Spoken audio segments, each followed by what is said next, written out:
ஓட்டுக்கு 10,000 திமுக தேர்தல் ஃபார்முலா. தோப்புகளில் பதுக்கப்படும் பல ஆயிரம் கோடி பணம். வரும் 2026 சட்டசபை தேர்தலுக்கு இன்னும் சில மாதங்களே இருக்கும் நிலையில் இதற்கு முன்பு எப்போதும் இல்லாத அளவுக்கு வரும் 2026 சட்டசபை தேர்தலில் பணம் பட்டுவாடா இருக்கும் என எதிர்பார்க்கப்படுகிறது. உலகுக்கு ஓட்டுக்கு பணம் கொடுப்பதை திருமங்கலம் ஃபார்முலா என்பதை அறிமுகம் செய்தது திமுக. அதுவரை தமிழகத்தில் ஓட்டுக்கு பணம் கொடுக்கும் முறை பெரிதாக இருந்தது இல்லை.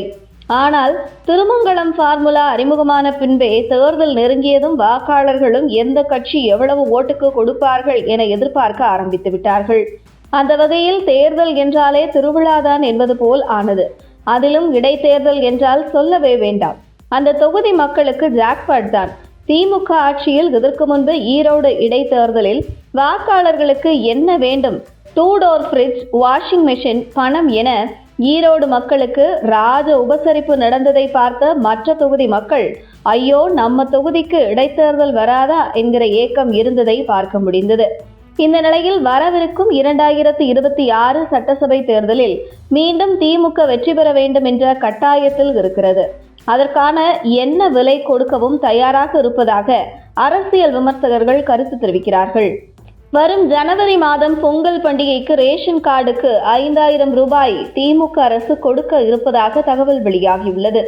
அதற்கடுத்து 2 மாதத்தில் தேர்தல் வரை முதல் ரவுண்டு, 2வது ரவுண்டு, 3வது ரவுண்டு என 3 ரவுண்டு வாக்காளர்களுக்கு பணம் பட்டுவாடா செய்த தொகுதி வாரியாக திமுகவினர் தயாராக இருப்பதாக அரசியல் வட்டாரங்கள் தெரிவிக்கின்றன.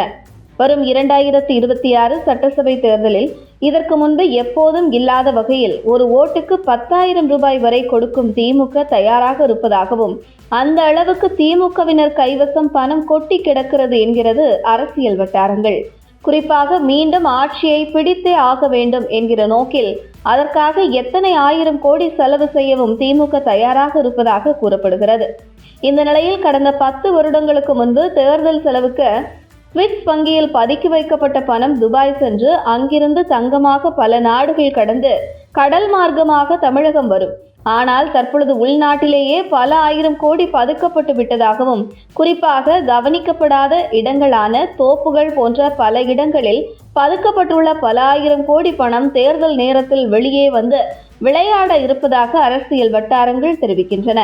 அந்த வகையில் வரும் 2026 சட்டசபை தேர்தலில் பணம் புகுந்து விளையாடுவதை தடுத்தால் மட்டுமே திமுகவை வீழ்த்த முடியும் என்றும், அதே நேரத்தில் கடந்த 4 ஆண்டு திமுக ஆட்சியின் மீது தமிழக மக்கள் கடும் அதிருப்திக்கு உள்ளாகி இருக்கும் நிலையில் வாக்காளருக்கு பணம் கொடுத்து சரி செய்து விடலாம் என்கிற திருமங்கலம் ஃபார்முலாவைத்தான் திமுக வரும் தேர்தலில் நம்பி உள்ளதாக தெரிவிக்கும் அரசியல் வட்டாரங்கள், மத்திய உளவுத்துறை மிக தீவிரமாக கண்காணித்து தேர்தலுக்கு 3 மாதங்களுக்கு முன்பே அமலாக்கத்துறை மற்றும் வருமான வரித்துறை மூலம் அதிரடி சோதனையை மேற்கொண்டு வாக்காளர்களுக்கு திமுக கொடுக்க இருக்கும் பணத்தை முடக்கினால் திமுகவை வரும் 2026 தேர்தலில் வீழ்த்தி விடலாம் என அரசியல் விமர்சகர்கள் கருத்து தெரிவித்து வருவது குறிப்பிடத்தக்கது.